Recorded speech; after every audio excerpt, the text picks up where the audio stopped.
Hello again, everybody. Eric and Geoff here as always to break down what's going down in MMA. Happy New Year, everyone. 2011 was a great year for mixed martial arts for sure. Some new things we had in 2011, the addition of 2 new weight classes to the UFC, 135 and 145. Also, the UFC making history by having 55,000 fans in a baseball stadium in Toronto, and also UFC going back to the birthplace of mixed martial arts, Brazil. Oh, and also UFC going mainstream by signing a 7-year deal with Fox. Of course, we also cannot forget some of the great battles that took place in the octagon. For instance, Shogun versus Henderson. Or Anderson Silva breaking his own records and showing the doubters like this guy over here that he is #1 pound for pound in the world. But enough about history, Eric. This is a new year, and 2012 will hopefully be even better. And to start off the new year with a bang, the UFC is going back to Rio de Janeiro, Brazil, January 14th for UFC 142, aka UFC Rio. Now that the UFC has started its 7-year deal with Fox, the prelims for the UFC will now play on FX instead of Spike TV. And don't worry, you'll still be able to catch some of the prelims on Facebook. Now let's get back on subject. 2 big fights for UFC Rio. Not to sound like Joe Rogan here, but one of the very best pound-for-pound fighters on the planet, Jose Aldo, will defend his UFC featherweight title for the 5th time, if you include those WEC title defenses, against undefeated Chad Mendes. Also, Vitor Belfort will welcome Anthony Rumble Johnson to the middleweight division. Eric, let's get things rolling with the co-main event. How do you see Rumble Johnson faring at 185? Well, you know, Rumble Johnson is a pretty interesting cat. You know what I mean? He had some great battles. I mean, he really wrecked shop at 170 up until he came up against a guy named Josh Koscheck, where it seemed like he got a little winded in the second round and got rear naked choked. Also, he has had issues with the weight cut on more than one occasion, actually. And as many people know, that is something Dana White does not like very much. So a lot of people are actually happy to see him go to middleweight. It is going to be interesting to see what happens, only because oftentimes when people make jumps like that, sometimes you get somewhat of a warm-up fight, and this is definitely not a warm-up fight. Anthony Rumble Johnson is going to be taking on what many consider to be one of the top middleweights in the world, and Vitor the Phenom Belfort, with some of the best boxing there is. I mean, in the middleweight division, and many would even say in possible MMA. Real quick history lesson in MMA is that Vitor Belfort made his UFC debut back at UFC 13 in 1997. He is truly a veteran. He's been doing this for a very long time. He has way more experience. He's better on the ground in terms of jiu-jitsu. He's a Carlson Gracie black belt, and he's got superior boxing and counter-striking. But Vitor being older, that might be a little bit of a disadvantage just because he is coming off that Anderson Silva knockout loss. So because he is older, maybe his chin might not be so well. And Anthony Johnson, being the younger, more athletic, more hungry person, might have the edge just because he has better wrestling and because he might want to play it safe against a dangerous guy like Vitor who's looking to knock out in the first round. I've noticed that whenever Vitor does lose, usually it's by a decision. So if Anthony Johnson was smart, he'd probably want to take it out of the first round. No, exactly. That's the thing. I mean, there's a lot of different ways people can picture this fight going. I mean, of course, Vitor Belfort is amazing with his boxing, great hands. Anthony Rumble Johnson, though, has been known to throw a leg kick here and there, and actually rock guys and be able to finish them, even just with his kicks alone.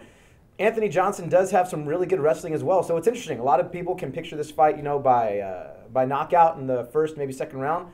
Other people can maybe picture Anthony Johnson actually taking down Vitor Belfort and possibly just, kind of lay-in-prey style, just winning by decision, almost like what he did against Dan Hardy.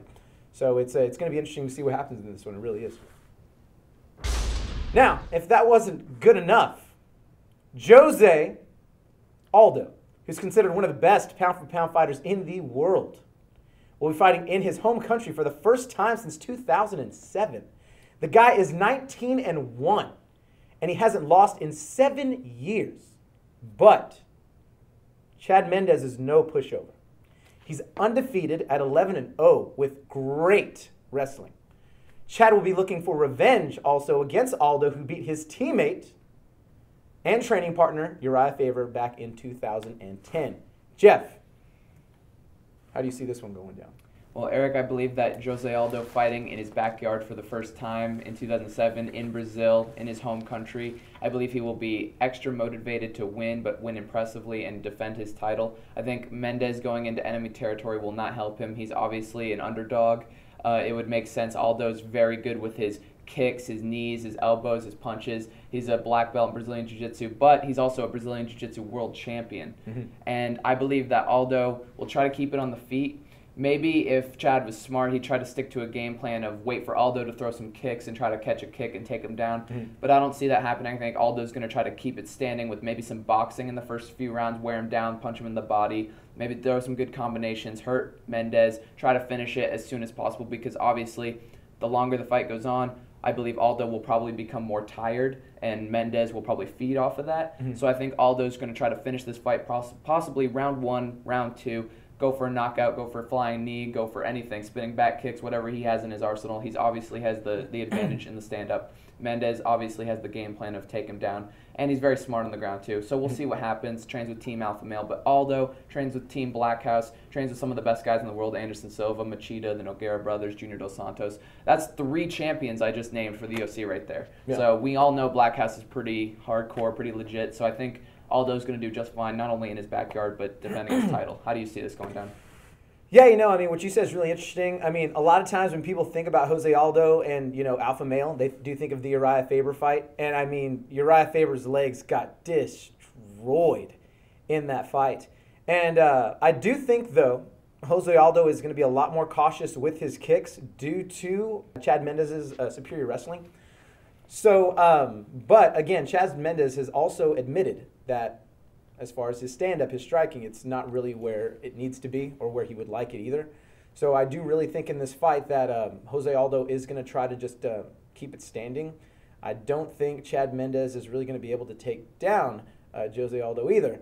And I think it's probably going to end up going a 5-round decision, I think. But I do think it is going to go to by unanimous decision to Jose Aldo. Also, real quick on the Chad Mendes-Aldo fight is I believe this is not only Chad Mendes' first time on a UFC pay-per-view main card. Usually all of Mendes' fights were on like a prelim fight, either at that time on Spike TV or on Facebook. He wasn't really up there on the big name cards, you know? So this is going to be not only his first time on a big pay-per-view card, but as a main event, it's going to be very tough for Chad Mendes to walk away with the belt. Yeah, it's going to be interesting. So yeah, those are our predictions there. One more thing to be on the lookout for, I think, anyway. Of course, those are the main and co-main event. Rousimar Parhares is going to be fighting that night. Now, might not be the most, well, I think his fights are kind of interesting, to be quite honest. Many remember one fight where he had a heel hook in where the ref pretty much had to pry him off of the fighter. A lot of people also remember his fight against Nate Marquardt where he started saying, hey, he's greased, he's greased. All of a sudden, there was a fist coming out of 100 miles an hour. Marquardt wins. And then most recently in his fight against Dan Miller, he rocks Dan Miller, thinks he wins the fight, runs to the fence in excitement. Yeah! All the while Herb Dean's like, what are you doing? Get off the fence. It's not over. So who knows what can happen when Rousimar Parhares is fighting. Should make for an interesting night. Sounds like it's going to be a great fight, really exciting. Well, we're all done here. We want to thank our crew. Big thanks to the man behind it all, Chris Luna. Also, big thanks to Obi Chike and Joey Catalina. Congrats to Jason Yarrington on getting his brown belt in Brazilian Jiu-Jitsu, and his school is fantastic. If you live in San Antonio, go check out his school, Ohana Jiu-Jitsu Academy. Thanks to the MMA Discussion Boys for posting our video on Facebook, and thank you all for tuning into our show. We appreciate the support. And to the haters, at least you watched. You can follow me on Twitter at It's Geoff Brooks and like us on Facebook at What's Going Down in MMA. Eric and Geoff, as always. We'll see y'all next time. Peace.